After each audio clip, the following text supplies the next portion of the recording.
Hi, this is Karthik. I welcome you all for this session. In this session, we are going to discuss what is meant by ergonomics. The word ergonomics comes from two Greek words, ergon, meaning work, and nomos, meaning law. Once again, I repeat, the word ergonomics comes from two Greek words, ergon, meaning work, and nomos, meaning law. So ergonomic means the science of designing the workplace is called as ergonomics. Next we will say the ergonomic principle for appropriate working environment. This diagram gives you the clear picture of working environment. First point, whenever you sit before a computer, the first point to be done is the top of the screen to be at eyes level. Here the top of the screen should be at eyes level. And second point, sit back things must be fully rest on chair. See, sit back things should be fully rest on chair. Next point, back of legs must be at 90 to 110 degrees angle to the back of the thing. So the back of the leg should be 90 to 110 degree angle from the back of the thing. Soles of feet must be flat on the floor. Soles of feet must be flat on the floor. And relax shoulders, elbows close to the body. You should have a relaxed shoulders and elbows close to your body. Arms parallel to floor and resting on arm support. Next one, back rest must support the lower back and back support must be at an 105 degree angle to the seat. So this is a working principle or working environment for appropriate ergonomics. Now we'll see one more diagram. So in this diagram also gives a complete picture. So first point, you will see the distance between the eyes and the monitor should be 60 to 70 centimeter, and the eyes are the same level. So the monitor height and the eyes are the same level. Here we'll be having document holder to hold the document. If you want to type the document, so this is very useful. Without stress we can able to do it.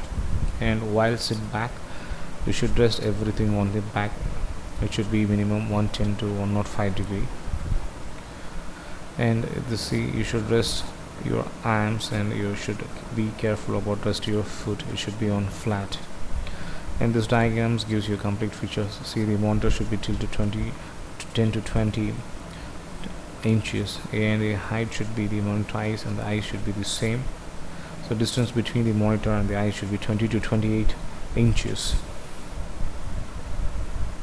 The same diagram, this is a sitting position and this is a standing position. And this diagrams gives a complete picture how to sit before a computer and how to rest before a computer.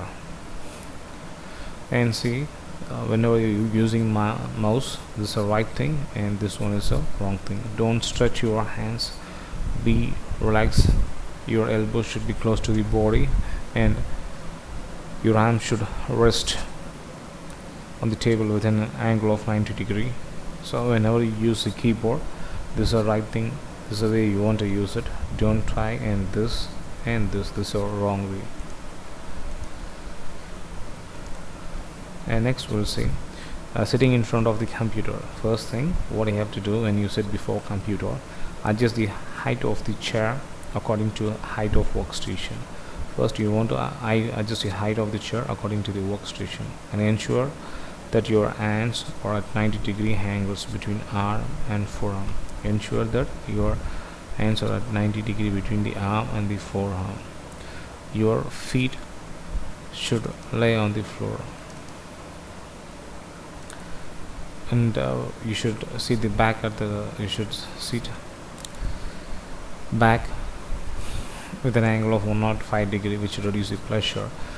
The optimal distance between your eyes and the screen should be 60 to 70 centimeter. And sitting before a computer for more than 1 hour, you should take regular interval for every 5 minutes as break, and you should perform some exercise which will reduce the strain and stress.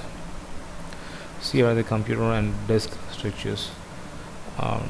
Sitting at a computer for a long time period often causes neck and shoulder stiffness and occasionally lower back pain. Do this stretch every hour or so.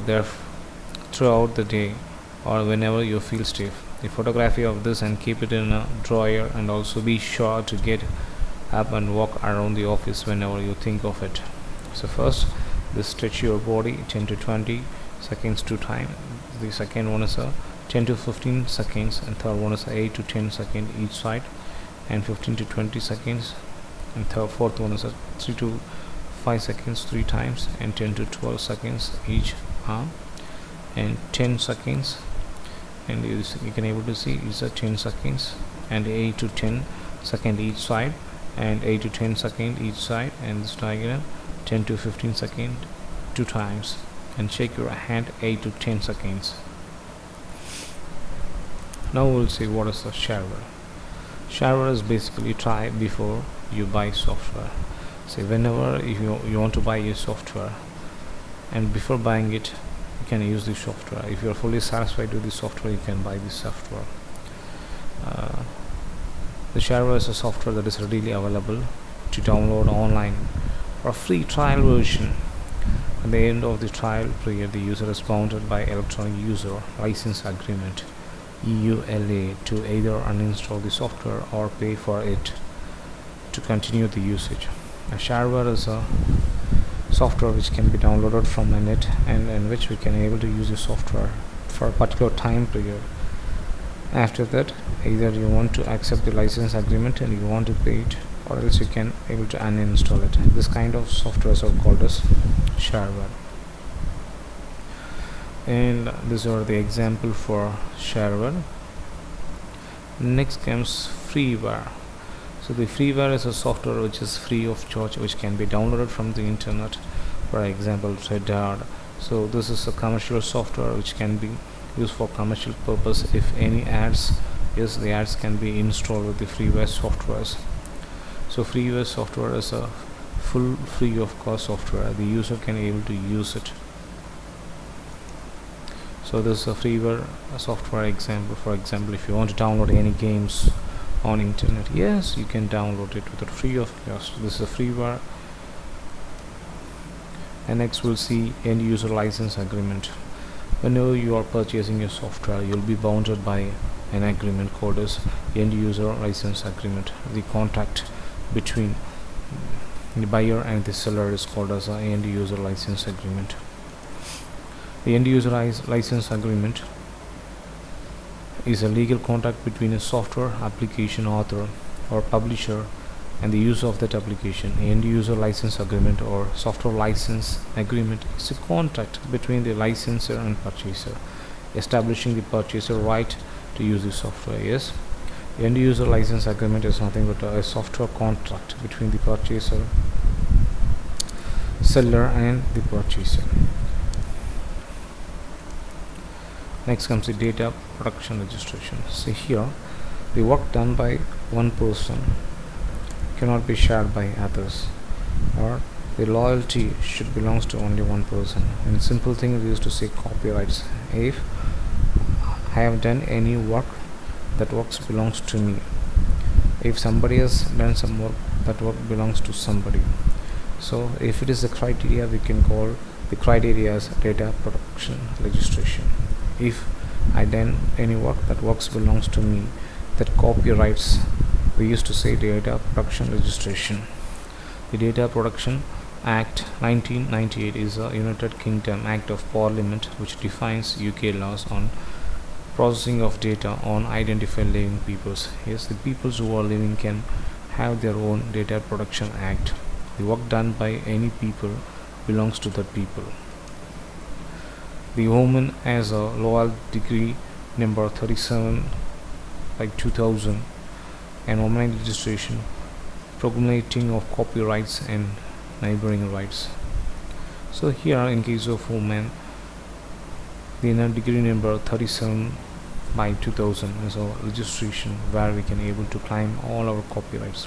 If any work done by the person A, all the copyrights to belongs to the person A as well as the neighbors.